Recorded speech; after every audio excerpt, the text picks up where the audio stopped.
Masayang araw po, mga ka-PL. May bagong kahihiyan na naman sa administrasyon ni Pangulong Marcos.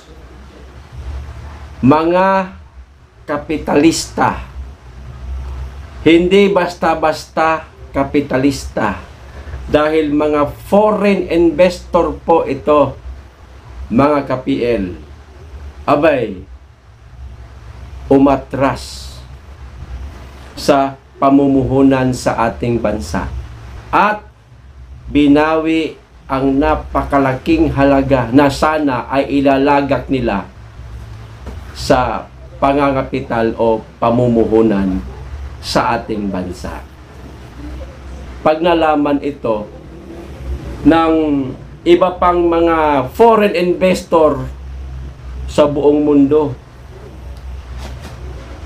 lalong walang papasok na mga foreign investor sa bansa natin. Kaya walang saysay lahat ng mga ginagawang pag-travel ni Mr. President para makahikayat ng mga foreign investor. O ito ho, ang detalye, basahin ko po, mga ka-PL.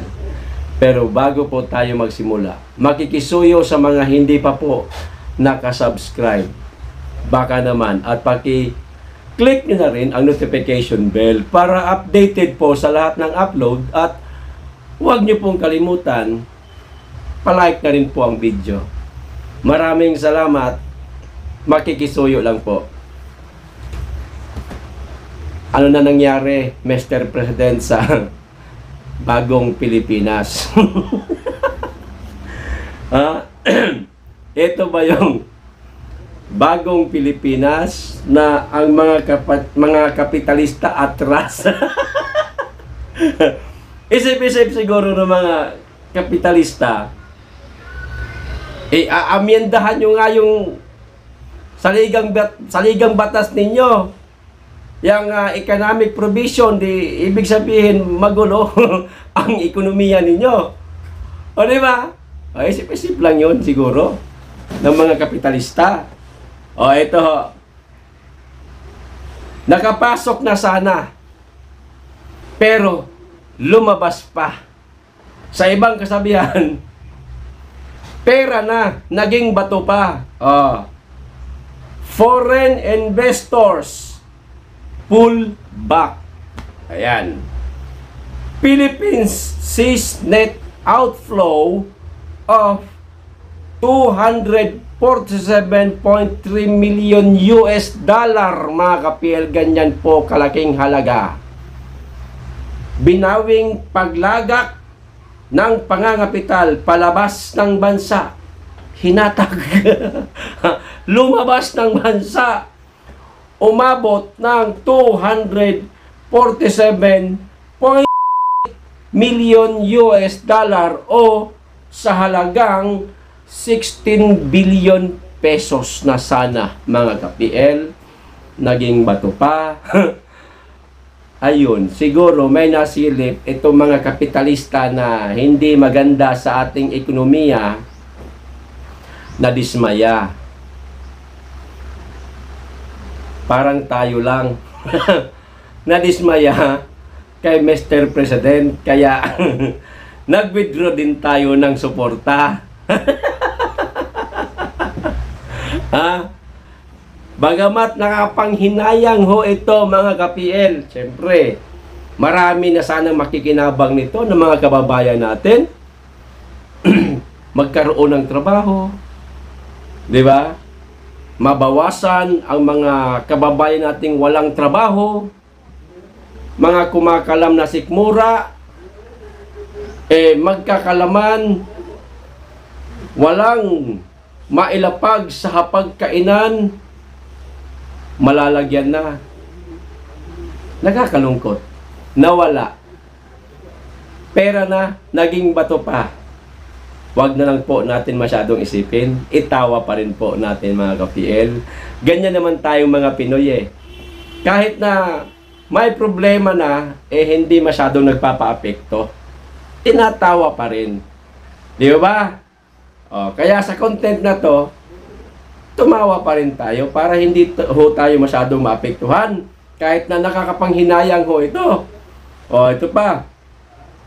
Ang rason. Ito ho, ang rason nila ha.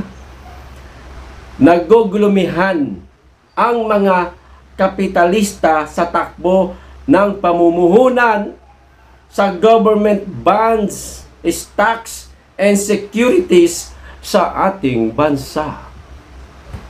Magulo. Ano ba ito? Hindi namin kayo maintindihan. Isa siguro sa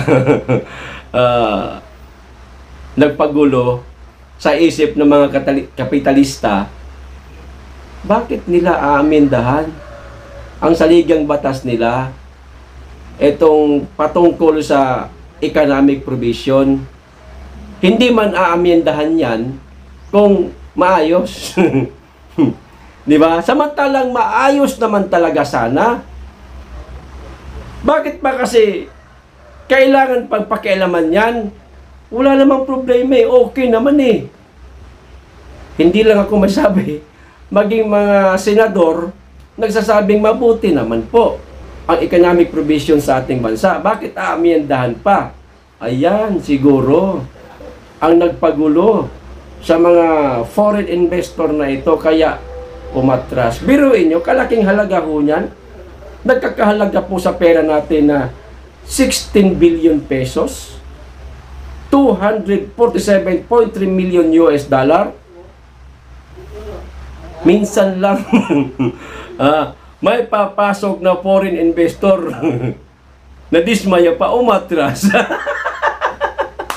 Mr. President, wag na po siguro kayo mag-travel-travel. Ay, sayang yung pera po na ginagastos ninyo sa pa-travel-travel para manghikayat po kayo ng mga foreign investor. Wala rin naman palang silbi. O ito ho ang ilang komento ng ating mga kababayan, mga kapil. Kumuha po ako ng 4. Maliban po sa inyo, di ba?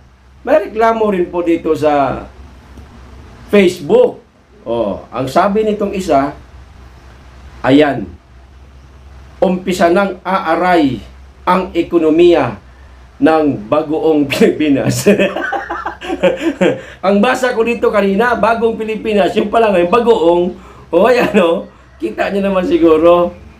O, ito pa, mas priority nila mapabagsak si BP Sara kaysa paunlarin ang Pilipinas.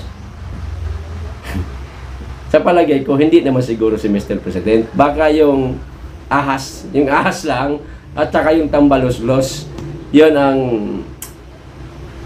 talagang nagnanais na pabagsakin natin si Inday Sara. Huwag natin itong paupuin sa 2028. Kailangan atin pa rin. Kaya isulong nyo ang Chacha. Ha? Ipagpatuloy ang PI na yan.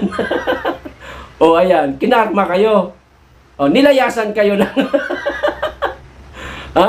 ng foreign investor. Napakalaking halaga niyan. Pangatlo, walang tiwala sa admin ngayon, lalo't di balanse ang ating ekonomiya. Yan. Siguro napansin din yan ng mga kapitalista. Hindi yan basta-basta maglalagak ng malalaking halaga kung sa tingin nila ay, dito okay, dito ekonomiya, dito tayo mamuhunan. Baga may nasilip ho, mga kapiel. Naku, may tambalus-lus dyan. Ha? Buhaya yan. Puro pakitang tao yan. Kuno, napakaraming ginagawa niya ngayon. Pamigay. Hoy, wag kayong papalanse. Pera din po natin yung ginagamit niya. Pinamimigay sa ayuda. Tanggapin niyo po. Dahil kung ako lang, makita ko yan. Hingian ko pa siguro ng pambili ng siopaw yan eh. Pera man natin yan eh. O, di ba? May tambalos-los sa Pilipinas. Wag tayo. Hanap tayo ng ibang bansa. Ayun, lumayas. O, ito huli. O walang katiwa-tiwala ang mga investors sa isang bangag na presidente. Nadamay na naman yung pagiging bangag.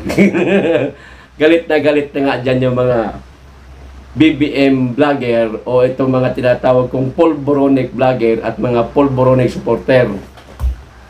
Pag tinatawag na bangag. Hindi naman kasi bangag yan na yung lango talaga sa droga. Marami naman kasing bangag, ibig sabihin. Halimbawa, lalasing. O, bangag sa alak. Yan. Pag yung pong masyadong dumihan yung pag-iisip ninyo, basta kay bangag. Yun lang ang masasabi ko. Mr. President, nakakaya po ito para sa inyong administrasyon na mayroong mga foreign investor na nag-back out. Binawi yung napakalaking halaga at hindi tumuloy sa pangangapital sa ating bansa. Ano hong masasabi nyo, mga ka-PN? Paki-comment. Hanggang dito lang po. Maraming salamat. Mag-iingat kayong lagi at higit sa lahat, mahalin po natin ang Pilipinas. Be blessed.